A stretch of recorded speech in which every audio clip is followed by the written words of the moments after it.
Hi, I'm Tinny from minibulldesign, and today I'm up in the studio.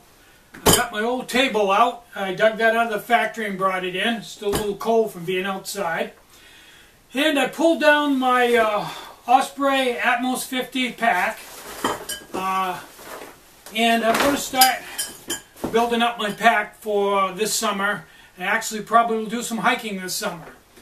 Probably solo. But anyway, I've gone through all the ultralight packs and done the whole thing, and for me personally, this is my preferred pack for one reason: comfort.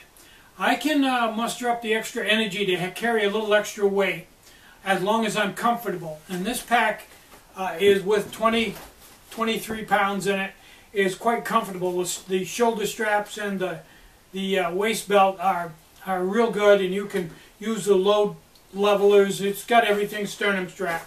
It's just comfortable, and there's plenty of room in it. It's not like 10 pounds in a 5-pound bag like some of my packs. This one's got plenty of room for everything.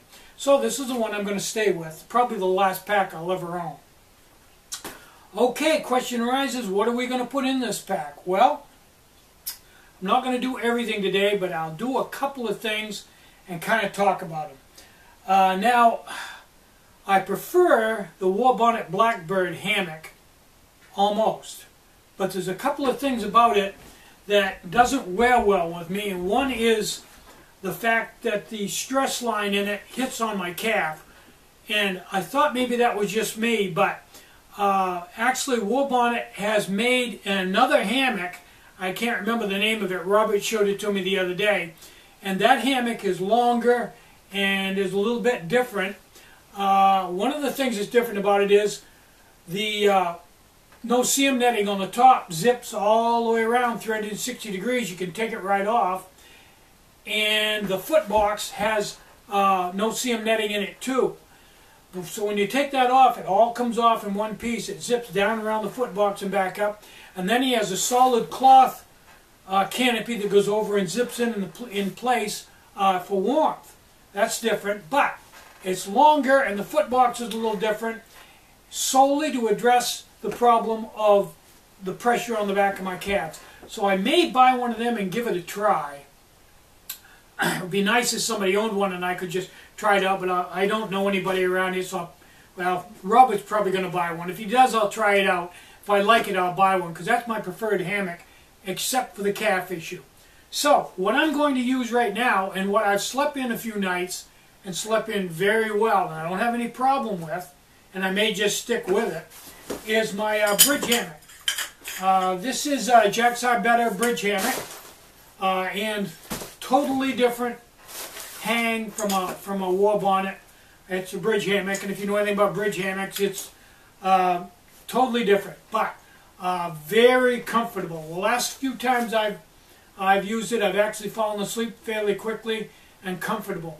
And it's a good hammock to slide up in the end and take out your light and sit there and read at night, or just watch the sun go down. It's a nice hammock.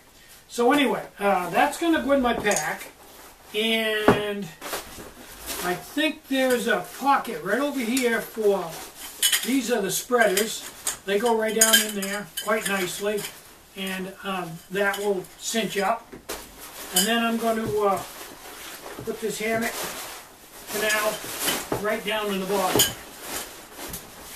Now, I'll do one more thing. Now, it comes to water filtration. There's about 1 million different ways to go, 1.5 million. My choice is, in the end, after a lot of blood, sweat, and tears, is this Sawyer unit. It's I think the whole thing, bags and everything, weighs 4 ounces. And you simply screw either a platy bag or the bag that comes with it onto it. Fill the bag up, screw it on here, pop this off. This got a mouthpiece on it. You can squeeze the bag and drink out of it. Take the mouthpiece off, screw it onto another platy bag and fill it, or whatever you want to do. And it's extremely hard to plug up. It's a very large hollow fiber technology, very easy to back flush. Hey, what's not to like? You can actually back flush this by taking some clean water in a platy bag and screwing it on here and just squeezing the bag and pushing it backward through the filter.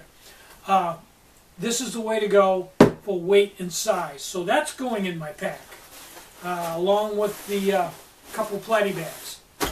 So I think that's enough for today. I'm going to shoot for 16 pounds on this pack. No more than 16, but you know how that goes. I worked on yet another light today, kind of comical. Still waiting for my circuit boards and still waiting for my solar panels, solar cells. This is a little light that I picked up. It's actually pieces from a different light that I picked up, and it had a mediocre LED in it and three 357 button cells. Worked okay. Wasn't real bright. Wasn't real happy with it. Light had kind of a bluish cast to it. So what I did was, the head screws right off and the LED pulls right out. There's just a socket that a new LED plugs into. I took one of my water clear ultra bright LEDs, white LEDs, and clipped it and plugged it in.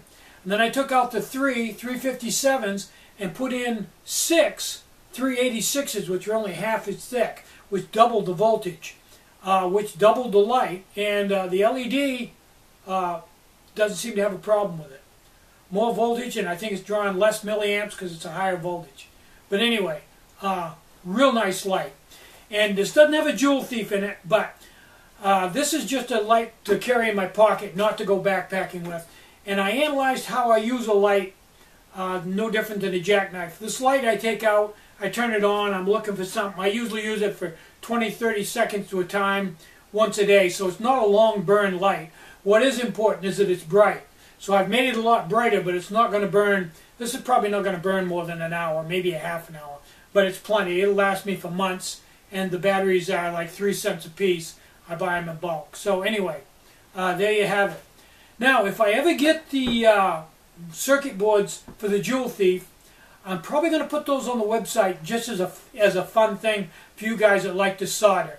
And I might offer it as a package with a 6.3 millimeter toroid, couple 3 feet of wire, a 30 gauge wire, 2N 222A transistor, probably a 500 or 500 ohm resistor, ceramic resistor, and an extra bright LED. I think that will give you everything to make it, and then you can mount it on anything you want, to a battery pack or whatever.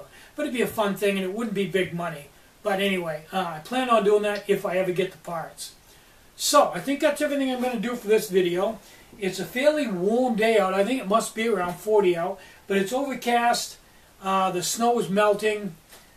Just kind of it's been snowing like every day, but it's not accumulating because today it's warm, so the snow is melting. We've only got maybe 6 or 8 inches out in the woods. I don't think I'm going to get to go snowshoeing this year, but I'll try to make up for it by doing a little backpacking this summer.